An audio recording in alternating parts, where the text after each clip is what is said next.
So here we have the BMW M140i on a 68 plate. I'm going to start off by showing you around the outside of the car, and then we'll hop in and run through some controls on the inside. But from the outside you can see it's a 5-door car with alloy wheels and tinted windows. Let's start off inside the boot and then work our way around the rest of the car from there.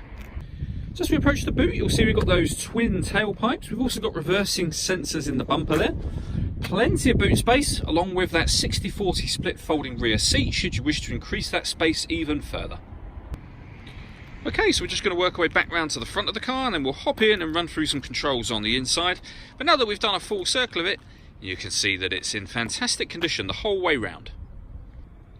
Just briefly before we climb in, I think it's worth seeing the interior from this exterior point of view. You get full leather seats. There's plenty to run through on the dashboard, so let's hop in and we'll do that right now. Okay, so now they're inside the car, we're going to start with the dials. On the right hand side we've got the rev counter, and on the left hand side the speedometer and fuel gauge. In the middle you can see the total miles for this car are 9,075. You can change the information that's displayed above that by pressing a button on the end of the indicator stalk for various different bits of fuel economy information, or the digital readout for the speedometer that you see being displayed now. If we back out to the steering wheel, on the left hand side we have speed limiter and cruise control. And on the right hand side we have stereo controls and voice activation as well. You can see we have the minus and plus paddles. That is so that you can change gear manually on this automatic gearbox should you wish to.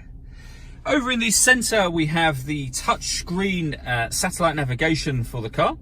Satellite navigation amongst other things of course, but the satellite navigation is just there.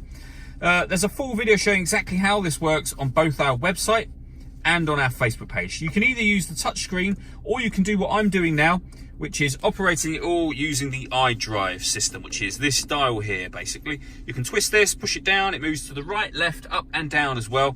And you've got certain buttons there that you can hit directly, for example, to go to your map or your nav or the main menu. And it's much easier to operate this with your left hand whilst driving than of course it is to try to use a touchscreen.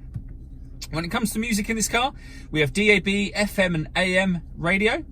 We can stream music wirelessly via Bluetooth audio. We've got a CD player and USB input as well. So plenty of ways to listen to your music. As you can see, beyond that, you can pair your phone from just here. And you can, if you wish to, change the layout of the screen. So you can have any of these boxes wherever you wish to have them. Working our way down, we've got the CD player, followed by the dual zone climate control. So first of all, if we turn it on by adjusting the fan speed upwards, or back downwards again, we can adjust the passenger temperature, the driver temperature. You can determine where you'd like the air to be distributed on both sides of the car. When you're happy with those settings, that button there will turn the air conditioning on. It's on when that green light shows, or you can hit auto, and the car will take control of the fan speed to maintain the temperatures that you've asked for. And you can override that at any time you wish to. For those colder days, we've also got heated driver and passenger seats, both with 3 different heat settings each. Below that we have 2 cup holders and a 12-volt charging socket underneath that cap. The fully automatic gearbox, and then these buttons just to the right hand side of that. So firstly, this one turns off traction control should you wish to do that.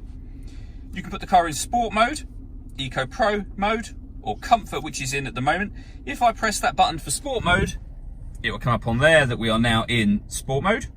You've also got Sport Plus as well. So Sport Plus is the same as sport mode, but gives you dynamic traction control. So it kind of lessens the traction control, makes the car a bit more fun for, you know, on a track. You go back down to sport, down to comfort, or all the way down to eco pro should you wish to. All that leaves me to say is thank you for taking the time to watch this video. If you'd like to come and see the car in person and have a test drive, please feel free to call any of our MJA sites. We'd love to hear from you soon.